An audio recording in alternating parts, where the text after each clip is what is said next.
Hey guys, it's Divyansh, welcome back to another episode. और इस video में हम लोग बात करने वाले हैं ट्रांसफर मार्केट से काफ़ी सारी इंटरेस्टिंग स्टोरीज और ट्रेंडिंग स्टोरीज के बारे में। लेकिन वीडियो में आगे जाने से पहले बात करते हैं आज के पॉपुलर पिक ओपिनियन के बारे में, जो कि कमेंट किया है साई सिद्धार्था ने। और ये अपने ओपिनियन में लिखते हैं यार कि क्योंकि अब जब हमें पता चल चुका है कि मेसी पीएसजी के प्लेयर बन चुके हैं और इसी के साथ जो यूरोपियन टॉप 5 लीग में I think PSG is now the strongest team. लेकिन कहीं ना कहीं फिर भी ये चीज़ ये गारंटी नहीं करती कि पीएसजी इस सीज़न का यूएफए चैंपियंस लीग जीतने वाली है। जैसा कि इस समय फुटबॉल फैंस के अमंग डिस्कशन चल रहे हैं इंटरनेट पे ज़्यादा कि अब इस टीम के साथ तो पीएसजी को चैंपियंस लीग जीतना ही पड़ेगा। तो कहीं ना कहीं अपने स्टेटमेंट के पीछे जो उन्होंने रीज़न और लॉजिक दिया है वो ये है कि जो बार्सिलोना की 2015 वाली टीम थी वो कई मायनों में और कई कैटेगरीज में इस वाली टीम से ज़्यादा स्ट्रॉन्ग थी। लेकिन फिर भी बार्सिलोना की 2015 वाली जो टीम थी वो आने वाले सालों में चैंपियंस लीग नहीं जीत पाई। और कहीं ना कहीं उन्होंने इस चीज़ को भी एम्फसाइज़ किया है कि अगर पीएसजी का जो ये वाला कैंपेन है ये सक्सेसफुल नहीं जाता तो इसके लिए जो सबसे ज़्यादा रिस्पॉन्सिबल होने वाला है वो होने वाला है मॉरिशियो पोचेटिनो। तो काफ़ी ज़्यादा इंटरेस्टिंग और सेंसिटिव कमेंट है। सही है, ये गलत है, ये तो यार जैसे जैसे सीज़न प्रोग्रेस होगा वैसे वैसे पता चल जाएगा हमें। लेकिन इसके रिगार्डिंग मेरा आपसे ये सवाल है कि क्या आपको लगता है कि जो पीएसजी की ये वाली टीम है जिसमें आई थिंक जो फ्रंट है वो मेसी, एम्बापे और नेमार है, और जो बार्सिलोना की 2015 वाली टीम थी जिसमें आई थिंक नेमार, मेसी और सुआरेस थे, इन दोनों जनरल टीम्स में ज़्यादा स्ट्रॉन्ग कौन सी है या ज़्यादा वीक कौन सी है? आप मुझे कमेंट सेक्शन में अपना ओपिनियन बता सकते हैं। इसी के साथ अगर आप भी चाहते हैं कि आपके ओपिनियन और आपके कमेंट या आपकी थ्योरी को लेकर हम अपनी नेक्स्ट वीडियो की शुरुआत में डिस्कस करें तो आप मेरे वीडियो के कमेंट सेक्शन में अपनी थ्योरी ज़रूर डाल सकते हैं। इसी के साथ वापस आते हैं अपनी वीडियो पे और शुरू करते हैं। Lewandowski goes for it again! And then Ronaldo! Oh, it's Messi! Aguero! इसी के साथ बात करते हैं अपनी पहली अपडेट से, और पहली अपडेट होने वाली है इस समय इंटरनेट पे सबसे ज़्यादा ट्रेंडिंग स्टोरी यानी कि मेसी और पीएसजी की ट्रांसफर स्टोरी। तो यार पीएसजी ने कल इसको ऑफिशियली अनाउंस कर दिया कि उन्होंने मेसी को साइन कर लिया है ऑन अ 2 ईयर कॉन्ट्रैक्ट, और उस कॉन्ट्रैक्ट में कहीं ना कहीं उसको 1 साल एक्सटेंड करने का भी क्लॉज है। अगर सैलरी की बात करें तो I think around 53 million euros per year की सैलरी है, यानी कि around 1 million euros per week की सैलरी मेसी को मिलने वाली है। साथ ही साथ अगर जर्सी की बात करें तो शुरुआत में ये स्पेकुलेशन चल रही थी कि नंबर 19 की जर्सी मेसी पहनेंगे, लेकिन अब इस चीज़ को कंफर्म कर दिया गया है कि जो मेसी की पीएसजी में जर्सी नंबर होने वाला है वो होने वाला है 30। और इसके पीछे का जो रीज़न है वो ये है कि जब मेसी ने बार्सिलोना में अपना प्रोफेशनल डेब्यू करा था तो उस टाइम उनकी जो जर्सी का नंबर था वो 30 ही था। इसी के साथ यार अब जो सबसे बड़ा क्वेश्चन है वो कहीं ना कहीं इस चीज़ के रिगार्डिंग है कि मेसी पीएसजी के लिए डेब्यू कब करने वाले हैं। इसके रिगार्डिंग काफ़ी ज़्यादा अनश्योरिटी है, लेकिन 2 डेट सामने निकल के आई है और उसके रिगार्डिंग काफ़ी ज़्यादा स्पेकुलेशन है। सबसे पहली जो डेट है वो है 29 अगस्त, और उस दिन कहीं ना कहीं मेसी जो पीएसजी का एक अवे मैच है। लेकिन कहीं ना कहीं इसके अगेंस्ट में काफ़ी ज़्यादा रिपोर्ट्स हैं और वो बताती है इस चीज़ को कि कहीं ना कहीं मेसी को पीएसजी आई थिंक एक अवे मैच में प्रेजेंट या डेब्यू नहीं करवाने वाली। इसीलिए बात करते हैं अगर दूसरी डेट की तो वो होने वाली है 12 सितंबर को, और उस डेट को पीएसजी के होम में मैच है यानी कि होम पार्क द प्रिंसेस में। तो ऐसे में रिपोर्ट से निकल के आ रही कि I think PSG home crowd के सामने ही मेसी को या मेसी का डेब्यू करवाने वाली है।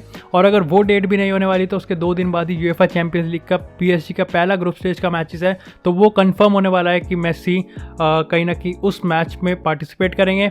लेकिन यही 2 फैक्टर्स निकल के आ रहे हैं कि पहला कि जो मैच है वो होम क्राउड के सामने ही होगा और उसी में कहीं ना कहीं पीएसजी चाहती है कि मेसी को प्रेजेंट किया जाए। इसी के साथ यार हमने एक इंटरेस्टिंग चीज़ देखी थी कि जब मेसी को ऑफिशियली अनाउंस नहीं किया गया था तो पीएसजी ने एक टीज़र डाला था और उसमें उन्होंने एक पिक्चर डाली थी जो कि आप अपनी स्क्रीन पर देख सकते हैं। अब इसमें ऑब्वियसली जो मेसी की जर्सी है उसको छुपा दिया गया था।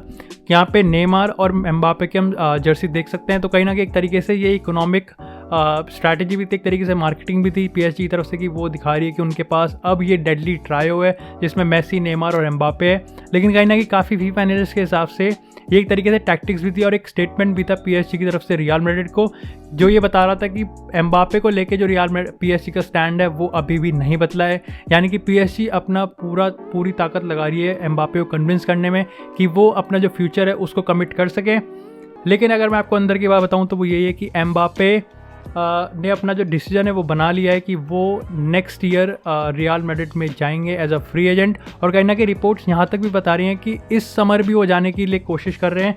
लेकिन आई थिंक इस समर ट्रांसफ़र विंडो में समर ट्रांसफ़र विंडो में एम्बापे का रियल मैड्रिड में जाना काफ़ी ज़्यादा ऑड है।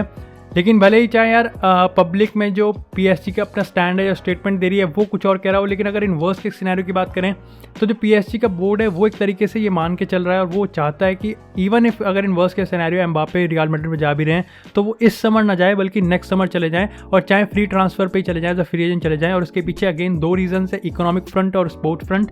अगर स्पोर्टिंग फ्रंट की बात करें तो PSG ये चाहती है कि एम्बापे, नेमार और मेसी इस सीज़न उनको UEFA चैंपियंस लीग जितवा दे, और ऑब्वियसली ये वो ट्रायो है जो कि एक्चुअली में अभी बैटिंग और में UCL में सबसे ऊपर PSG होगी। और अगर इकोनॉमिक फ्रंट की बात करें तो ऑब्वियसली जो मार्केटिंग है इन तीनों प्लेयर्स की वजह से जो PSG की ब्रांड वैल्यू है वो कहीं ना कहीं बहुत ज़्यादा स्काई रॉकेटिंग होने वाली है। नेक्स्ट ईयर कोई बात नहीं, इस चीज़ पे गैम्बल करना चाहती है PSG की। नेक्स्ट ईयर अगर Mbappe as a free agent जाना चाहते तो चले जाएं, और ऐसे में एक तरीके से PSG अपने आप को टाइम भी दे रही है कि वो इस पूरे एक साल में कहीं ना कहीं एम्बापे को कन्विंस करने में सक्सेसफुल भी हो सकती है। इसी के साथ बात करते हैं अपनी नेक्स्ट अपडेट की, जो कि होने वाली है रोनाल्डो के ट्रांसफर मार्केट के स्टेटस से। तो यार जो हाल ही के दिनों में बोनुच्ची जो कि जुवेंटस के सेंटर बैक है, उन्होंने इंटरव्यू दिया और इस इंटरव्यू में उन्होंने एक बार फिर से इस चीज़ को कंफर्म कर दिया है कि इवन इफ अगर PSG और जो MSC की डील है अगर वो नहीं होती तो भी रोनाल्डो PSG में नहीं जाने वाले थे। यानी कि अगर जो मेसी और PSG के बीच जो स्टोरी डेवलप्ड हुई है उसका रोनाल्डो के ट्रांसफर मार्केट स्टेटस पे कोई भी अफेक्ट नहीं हुआ है। अगेन जैसा मैं हर बार कहता हूँ काफ़ी डिप्लोमेटिक सा आंसर है, जबकि हमें पता ही है कि अगर मेसी PSG में नहीं जाते तो रोनाल्डो का बहुत ज़्यादा चांसेस था कि वो PSG को ज्वाइन करने वाले हैं।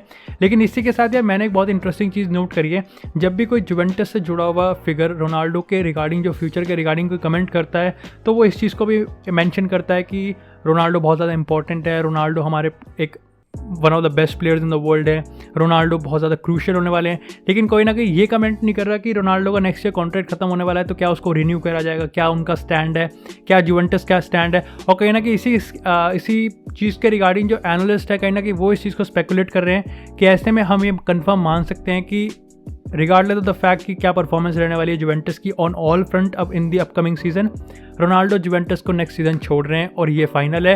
लेकिन अगेन ये जितना कहने में आसान है उतना ज़्यादा कॉम्प्लिकेटेड है, क्योंकि एक्चुअली में PSG एकमात्र डेस्टिनेशन निकल के आ रहा था और अब वो भी नहीं एक तरीके से काफ़ी ज़्यादा इकोनॉमिकली वायबल है, क्योंकि अब उन्होंने मेसी को साइन कर लिया है। तो ये बहुत ज़्यादा कॉम्प्लिकेटेड होने वाला है कि कौन वो प्लेयर होने वाला है जो रोनाल्डो को नेक्स्ट सीजन साइन करेगा, और जैसे जैसे सीजन प्रोग्रेस होगा हमें इस चीज़ के टीज मिलते रहेंगे। इसी के साथ बात करते हैं हैरी केन की सिचुएशन के बारे में। तो यार काफ़ी टाइम पहले जब मैंने आपको बताया था कि पेप गार्डियोला ने इंटरव्यू में इस चीज़ को कंफर्म कर दिया कि लियोनेल मेसी की रेस से मैनचेस्टर सिटी तो बाहर है, कहीं ना कहीं उसी इंटरव्यू में उन्होंने इस चीज़ को भी कहा था कि अगर हैरी केन की सिचुएशन की बात करें तो Harry Kane is obviously one of the best strikers in the world, लेकिन अगर टॉटनहम उनको लेकर नेगोशिएट ही नहीं करना चाहती तो उसमें मैनचेस्टर सिटी कुछ भी नहीं कर सकती। भाई वो उनका प्लेयर है, अगर उनका स्टैंड है। लेकिन उन्होंने इस चीज़ को भी कहा कि अगर टॉटनहम हॉटस्पर डायलॉग के लिए रेडी है तो मैनचेस्टर सिटी भी डायलॉग के लिए रेडी है और वो नेगोशिएट करने के लिए तैयार है। लेकिन अगर मैं आपको लेटेस्ट डेवलपमेंट की बात बताऊं तो हैरी केन का तो स्टैंड अभी भी यही है कि वो मैनचेस्टर सिटी में जाना चाहते हैं, लेकिन एक तरीके से थोड़ा सा जो स्टैंड है वो अब डगमगा रहा है और सिचुएशन अभी उल्टी है। लेकिन उससे पहले बात करते हैं स्पर्स के स्टैंड की। तो वो स्टैंड शुरू से लेकर आखिर तक कभी बदला ही नहीं था रिगार्डलेस कि हमें पता चला कि भाई 160 मिलियन का प्राइस टैग, 130 मिलियन का प्राइस टैग अब डैनियल लेवी लगा रहे हैं। पॉइंट यही है कि स्पर्स हैरी केन को लेके बिल्कुल भी नेगोशिएट करने के मूड में नहीं है, वो उन्हें अपना ही फ्यूचर का पार्ट मानते हैं। और ऐसे में कहीं ना कहीं जो नुनो एस्पिरिटो सैंटो हैं स्पर्स के मैनेजर, उन्होंने इस चीज़ को कंफर्म कर दिया और सारे रूमर्स को एक तरीके से थ्रैश कर दिया और उन्होंने इसको कंफर्म किया है कि जो आने वाला मैच है, आपको पता है जो प्रीमियर लीग में ओपनिंग डे मैच है स्पर्स वर्सेस मैनचेस्टर सिटी, उसमें टीम सिलेक्शन के लिए हैरी केन अवेलेबल है। पहले से रिपोर्ट्स आ रहे थे कि as a protest, as a symbol of protest Harry Kane training में भी पार्टी ले रहे और शायद से जब मैनचेस्टर सिटी के अगेंस्ट भी वो मैच पे पार्टिसिपेट नहीं करेंगे। बट इस चीज़ को कहीं ना कहीं थ्रैश करते हुए नुनो एस्पिरिटो सैंटो ने इस चीज़ को कंफर्म कर दिया कि वो क्वारंटीन में है लेकिन इंडिविजुअली ट्रेन कर रहे हैं और साथ ही साथ वो मैनचेस्टर सिटी के मैच के अगेंस्ट टीम सिलेक्शन के लिए अवेलेबल है। वो मेरे पर डिपेंड करता है कि मैं उनको सिलेक्ट करूँगा या नहीं करूँगा। अगेन डिप्लोमेटिक सा आंसर है। लेकिन यार अब अगर मैं आपको अंदर की बात बताऊँ तो शायद से ब्रेक थ्रू रिपोर्ट ये निकल के आ रही कि जो इतने टाइम से स्पोर्टिंग प्रोजेक्ट रख रहे हैं डैनियल लेवी उनके सामने और कन्विंस करने की कोशिश कर रहे हैं हैरी केन को, शायद से रिपोर्ट्स ऐसी आ रही कि हैरी केन फाइनली अपना जो कॉन्ट्रैक्ट है और लॉन्ग टर्म फ्यूचर है वो स्पर्स को कमिट कर सकते हैं। अगेन इसमें कितनी सच्चाई है कितनी नहीं, अभी ये सिर्फ इनिशियल रूमर्स और स्पेकुलेशंस हैं। लेकिन अब कहीं ना कहीं इतने टाइम से इस पूरी स्टोरी में पहली बार ऐसी अपडेट्स निकल के आए कि शायद से हैरी केन टॉटनहम हॉटस्पर में रुक सकते हैं। इसी के साथ बात करते हैं अपनी नेक्स्ट अपडेट की, जो कि होने वाली है चेल्सी से। तो चेल्सी का इतने टाइम से जो सरदर्द चल रहा था कि उनको एक मेगा साइनिंग करनी है, उनको एक वर्ल्ड क्लास स्ट्राइकर के एरिया में साइनिंग करनी है, शायद से वो अब खत्म होता हुआ दिख रहा है, क्योंकि उन्होंने इंटर मिलान से रोमेलो लुकाकू को ऑलमोस्ट साइन कर लिया है। जो डील की वैल्यू है वो अराउंड 115 मिलियन यूरो सामने निकल के आई है। और ऐसे में कहीं ना कहीं रोमेलो लुकाकू को रिप्लेस करने के लिए इंटरनेशनल 2 स्ट्राइकर्स को इस समय टारगेट कर रही है। पहला है एटलांटा से डुवेन ज़पाटा और दूसरा प्लेयर है रोमा से एडिन जैको। लेकिन अगेन जैसा आपको पता है कि जो यूएफए सुपर कप का मैच है, अपकमिंग मैच है, वो एक तरीके से इवन दो उससे पहले आपको बता दूं जो रोमेलो लुकाकू मेडिकल है वो भी कंप्लीट हो चुका है। चेल्सी की तरफ से जितने भी कॉन्ट्रैक्ट को लेकर फॉर्मेलिटीज़ थी वो भी कंप्लीट हो चुकी हैं। लेकिन फिर भी अगर उस मैच से पहले भी अगर ऑफिशियल अनाउंसमेंट आ जाती है चेल्सी की तरफ से रोमेलो लुकाकू को लेके, तब भी उस मैच में पार्टिसिपेट नहीं करने वाले Lukaku and I think Premier League में ही डेब्यू करेंगे रोमेलो लुकाकू चेल्सी की तरफ से। इसी के साथ जो चेल्सी के दूसरे स्ट्राइकर है टैमी एब्राहम, वो कहीं ना कहीं अब चेल्सी से बाहर जाते हुए दिख रहे हैं। और ऐसे में 3 क्लब सबसे ऊपर निकल के आ रहे हैं, वो है AS Roma, West Ham United और आर्सेनल। अगेन आर्सेनल इसलिए फेवरेट बनी हुई है क्योंकि जो टैमी एब्राहम है उनकी प्रायोरिटी की वो लंदन में ही रहना चाहते हैं। लेकिन रिपोर्ट्स ऐसे भी निकल के आए कि जोजे मोरिन्यो डायरेक्टली कॉन्टैक्ट कर रहे हैं टैमी एब्राहम को, और कहीं ना कहीं इस समय आई थिंक एएस रोमा के ज़्यादा चांसेस हैं कि वो टैमी एब्राहम को साइन कर लेंगे। पहला रीज़न तो यही है कि जोसे मोरिन्यो कहीं ना कहीं इसमें एक मीडिएटिंग फैक्टर है, और दूसरा रीज़न ये है कि जो मैंने आपको बताया कि इंटर मिलान इस समय एडिन जैको जो कि एएस रोमा के स्ट्राइकर है उनको अपने क्लब में लेना चाहती है। सो अगेन काफ़ी ज़्यादा इंटरेस्टिंग सिचुएशन बन रखी है। इसी के साथ बात करते हैं अपनी नेक्स्ट अपडेट की, और ये होने वाली है अर्लिंग ब्रॉट हालांड के रिगार्डिंग। तो यार हालांड के रिगार्डिंग सिचुएशन ये बनी हुई है कि क्योंकि अब हमने देख लिया कि चेल्सी ने रोमेलो लुकाकू को साइन कर लिया है, पीएसजी ने मेसी को साइन कर लिया, यानी कि जो बड़ी बड़ी टॉप डील्स थी वो इस समय इस समर आई थिंक खत्म होती हुई दिख रही हैं।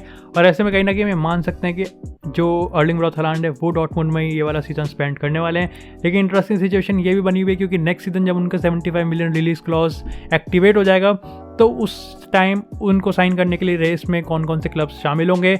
ऐसे में कहीं ना कहीं रियल मैड्रिड सबसे ऊपर निकल के आ रही है, and again that is very interesting क्योंकि हमें पता है कि वो एम्बापे को साइन करने वाले हैं।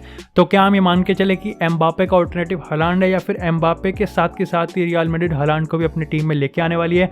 ये काफ़ी ज़्यादा इंटरेस्टिंग सिचुएशन है। और साथ ही साथ जो एक सरप्राइजिंग क्लब सामने निकल के आया है वो होने वाला है बायर्न म्यूनिख, और इस तरीके से बाइल्ड की रिपोर्ट्स ने इसको कंफर्म कर दिया है कि Bayern Munich next year Erling brought हालांड को 75 मिलियन यूरोस के लिए साइन करने के लिए इंटरेस्टेड है, और वो उनको अप्रोच भी करेगी।